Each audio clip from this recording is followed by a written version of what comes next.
Yo, yo, yo, so many shelves, so many games, but many of them have never been played. But now I'm gonna pick up the slack, dog, by playing through my backlog. Oh yeah.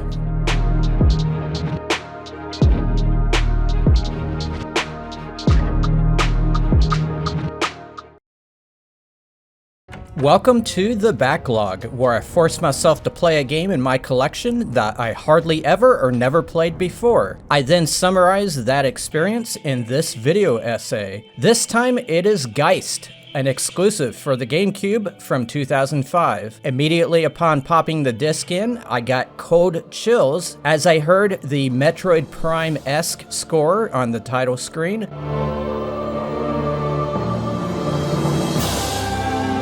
And I gotta say that I love the game's logo as well.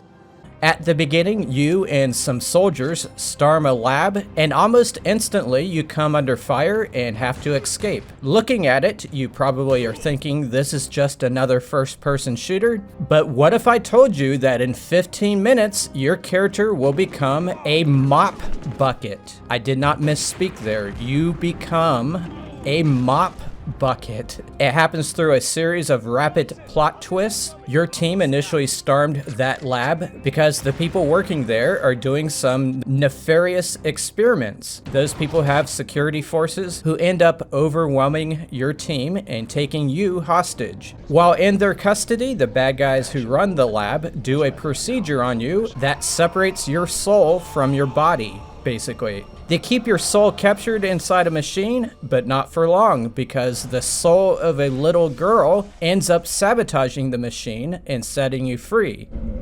Rainy. That's your name, do you remember? My name is Gigi. She becomes your guide, teaching you the various abilities you have as a soul, and one of them is the ability to possess objects. Then in turn, you use those objects to do things. She encourages you to give it a try in this room here, and that's where you can possess a mop bucket. All you can do is use the ringer on it. You can also possess paint cans and make them explode. The possessing of objects is a core gameplay mechanic, but so is possessing human beings and other living things. To do that, you have to scare the being by possessing objects and causing them to do something scary. If you've ever played Haunting on the Genesis, it's a similar concept. Once the being is scared, you can enter into them.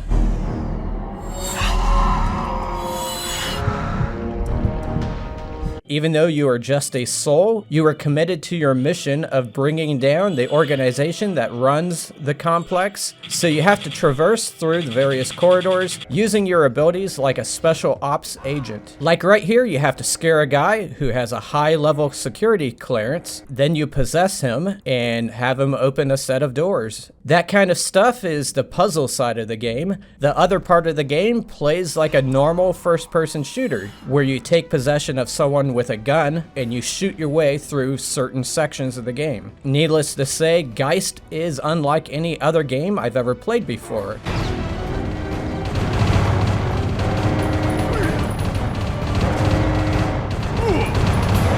But in terms of fun, it had a lot of ups and downs for me. I experienced a good amount of motion sickness when I played it. There was one part where I had to possess a bat and fly around, and I'm not kidding, I almost puked during that part. It seems to have something to do with the visuals of the game. When you possess an animal, the view is distorted a bit, and it doesn't move as fluidly as when you possess a human. I should mention I am someone who is susceptible to motion sickness due to some damage inside my inner ear. See my video called The Worst Year of My Life if you want to learn more. I almost gave up on the game about halfway through due to this issue. However, I persisted, and eventually my brain adapted to the game, and I ended up playing it to completion. I didn't have any motion sickness throughout the second half of the game.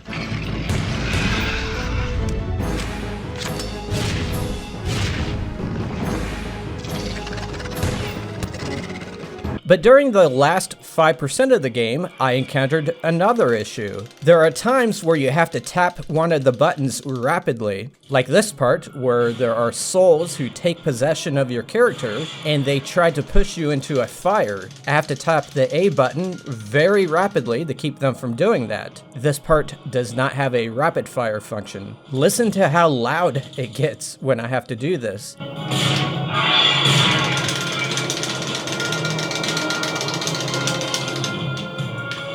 And there's another part where you have to pound the R button the same way. I haven't felt this much pain pressing buttons since the late 1980s when I was playing Track and Field 2 on the NES. The GameCube controller just doesn't work well for this kind of thing. The buttons are too elevated. I will say that these are just small portions of the game where you have to do this. In other portions, they allow you to use a rapid fire. Just a few more complaints before I get into the things that I liked about it. If you save the game and turn off the GameCube, it sends you pretty far back when you start playing again. Seemingly more far back than if you were to keep it on and select continue. Correct me if I'm wrong on that. I believe that's the way it works. Unfortunately, when you do continue, you have to wait as it reloads the stage. Even if you die 10 seconds into it, you still have to wait for it. I also had problems selecting and grabbing certain items that are laying around. If the item is small, you have to be lined up perfectly for the game to give you the indication that you can interact with it. This caused me to miss a lot of necessary items. I had to do multiple passes in order to find the items that I needed. All these drawbacks are offset by the solid gameplay and the overall originality of this game,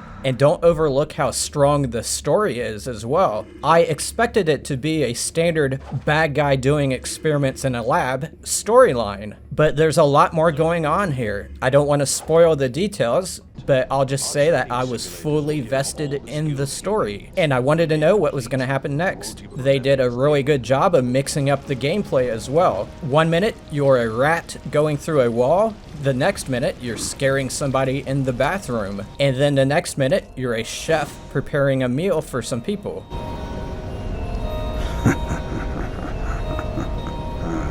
Although Geist is a third-party game, Nintendo had some of their heavyweights involved with the development. Their involvement is probably why the game ended up being so well designed and so polished. I should also mention that there is a multiplayer mode, but I didn't play it enough to develop an opinion of it. I didn't have any human players to play against. Despite the complaints I mentioned, I really enjoyed Geist, and I recommend it to anyone who is a fan of the GameCube, but you may want to play it on emulator so you can use a different kind of controller. You know what else I recommend? Checking out my other videos on the screen right here. Thank you for watching.